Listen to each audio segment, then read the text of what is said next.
Hi everyone, welcome to day 8 of our 31 days to splits challenge. So I definitely recommend at home, if you're just coming into this cold, pause the video, do a little warm up, because we're going to jump right into it here. So we're going to step our feet a little bit wider than hip width distance.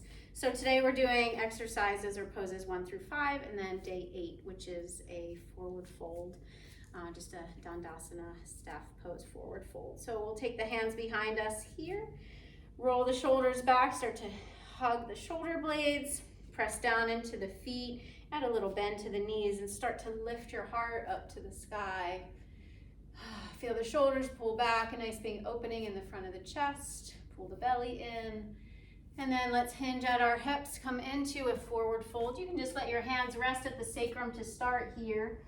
Let your head dangle, feel your feet connect to the mat, and then begin to pull the shoulders away from the neck, squeezing the shoulder blades, and then feel your knuckles start to reach towards the space behind you. So lengthening out of the shoulders, squeezing the shoulder blades a little more, and then let your arms start to lift up towards the sky.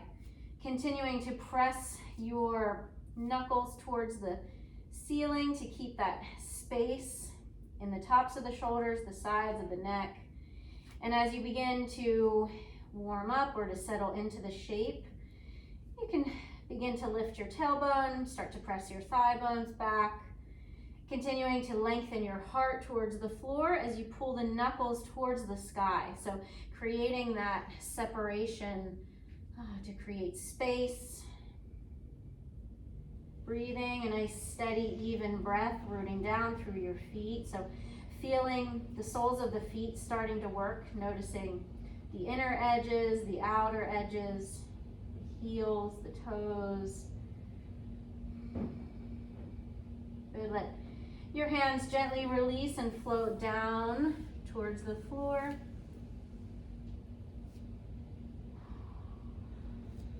Good. Soften your knees. Let's roll up the spine, stacking your vertebrae. Good. Heel toe the feet, and then we'll come down into a table shape. Extend the right leg back behind you, and then draw your knee in. Bring the foot between the hands and use your block to frame that foot. Hands on the blocks. Shoulders pull back, the heart lifts up nice and tall. Allowing your hips to melt forward and down, pulling the navel in, reaching through the crown of the head. Noticing if the hips are feeling square to the top of your mat, so you can kind of wiggle them around a little bit. Send your left hip forward, right hip back, crown of the head reaches up to the sky. Rooting down evenly into your right foot. Again, pressing into that inner edge as much as the outer edge.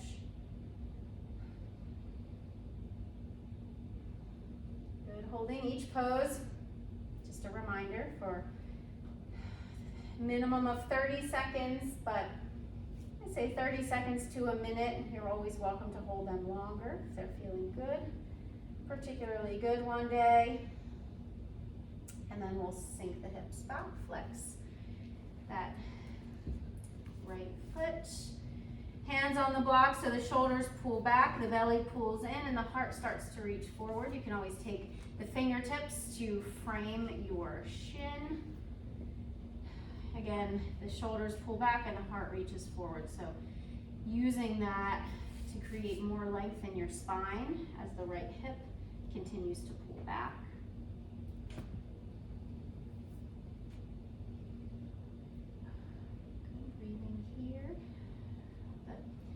Front body is pulling in towards the back body, so we're nice and controlled, nice and strong. Core is firm. And then we'll sink the hips forward, take your hands to your blocks, curl your back toes under, and then slide the foot in slightly, drop your heel, straighten your front leg. So coming into a pyramid pose, noticing the right hip, pulling it back, sending your left hip forward. Pulling your shoulders back, reaching your heart forward, creating length in the back of your neck, so reaching through the crown of the head, continuing to shift that left hip forward. Breathing, of course, the whole time, noticing the front body again. Can you lift those lower ribs up just a little bit more? And then let your elbows bend, let the chin tuck, let your forehead come down towards your right knee. And then, just as we did a few moments ago, I want you to imagine your knuckles are pointing towards the sky, pulling your shoulders up away from your neck. Do that same motion or same sensation here as you tuck the chin further into your chest.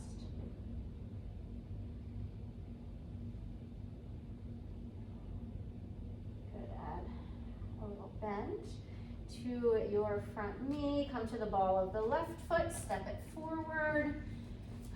Good, and then we'll just step back to downward facing dog. Take a moment, pedal out the feet. Notice that right hip, the right thigh, particularly maybe where your hamstring inserts into the glutes, all those insertion points.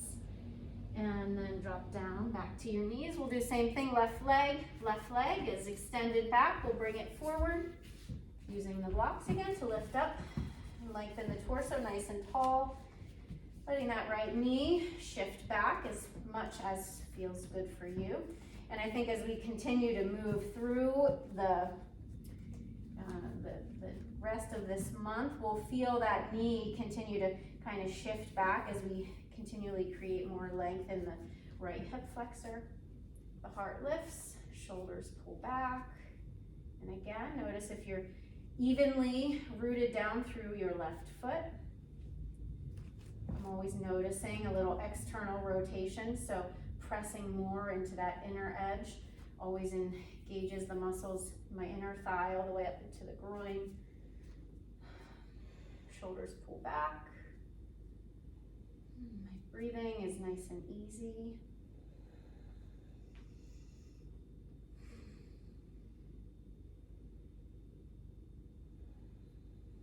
Good, let's melt the hips back. Flex the left foot. Root down through the heel, shoulders pull back, heart is forward. We're drawing the left hip back, right hip forward. Shoulders are soft.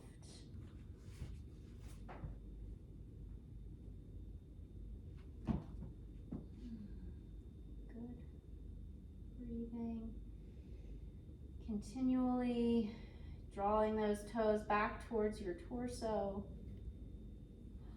And this half splits as you start again to create that length in the back of your leg. Maybe your foot will come forward a little bit further, and then you'll pull that hip back a little bit more. Good. So if you did slide your heel forward, pull it back. We'll bend the knee, shift the weight forward again, back toes curl under, lift your knee, then slide the foot in, drop your heel. Front leg straightens right into our pyramid. Left hip, send it back. Right hip forward, shoulders back. Keep the back of the neck nice and long. Pull your belly button in. Again, notice your foot, root down into all parts of the left foot. Lifting up out of your shoulders. And then we'll add that bend to the elbows. Allow the forehead to come down towards your knee. Lift the shoulders up once again. Shift your left hip back a little more. Send the right hip a little further forward. Breathe.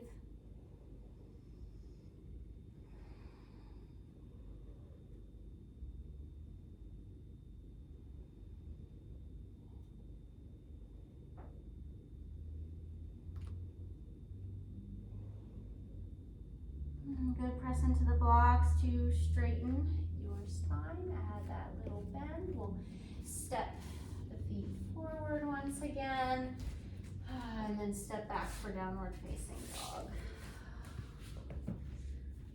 Dropping down to your knees to one side, and then the legs around. We're gonna go right into exercise number 5. We'll hug the right knee into the chest, extend the left leg long, and then reach your right leg towards the sky. Foot is flexed. Pressing down into the back side of your right hip. Feel that connection, and then from there, lengthen out of your heel. Always welcome to use a prop here, a strap or something to pull back on the ball of your foot.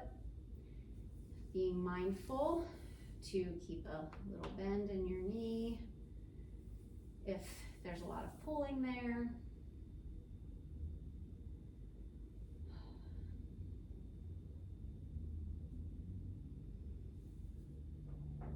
Just breathing.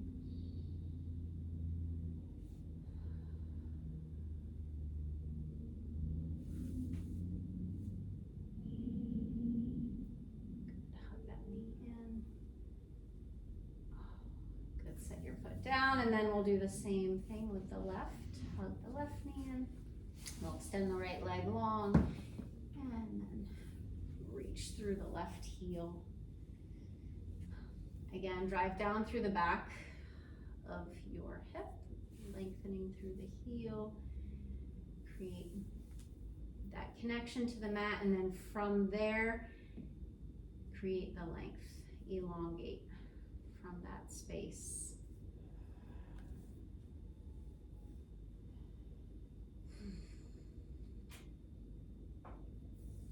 And just notice one day to the next how your body is feeling, how these poses feel every day that we come to our mats. We are different. And I think for me, coming to the mat with these same poses every day has really highlighted that for me, how doing the same thing can feel very different depending on everything else that's going on in my body in the day. So it's just another cool way to create that awareness. Hug your left knee in. Bring the right in to meet it. Let's rock ourselves up.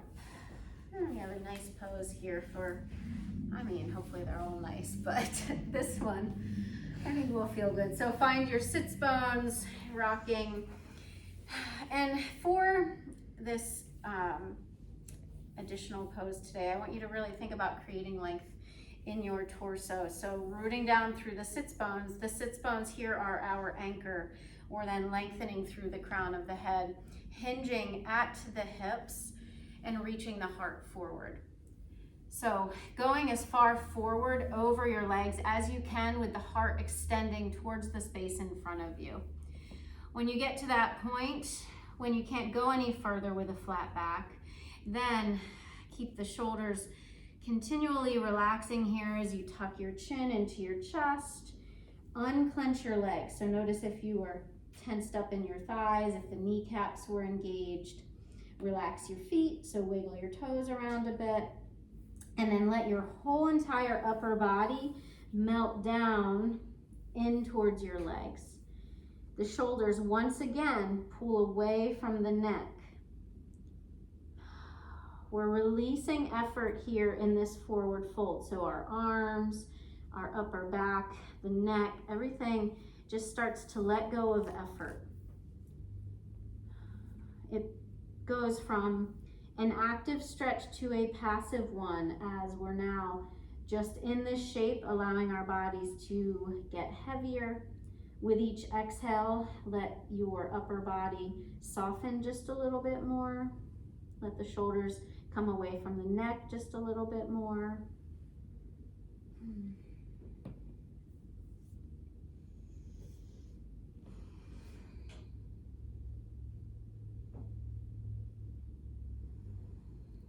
After your next exhale, let your body sink just a bit deeper. And then please feel free to continue to stay in this shape for longer if you'd like. or we'll roll up the spine, stacking your vertebrae, moving really slowly, letting your head be the last thing to lift. Good. Use your hands here to bend your knees to pull them in. Things might feel a little sticky. Drop the knees side to side. And again, I encourage you to continue stretching here, to continue on.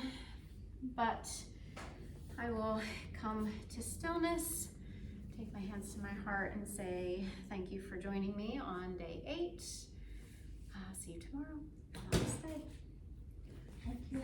Thank you. Thank you guys for joining. Bye.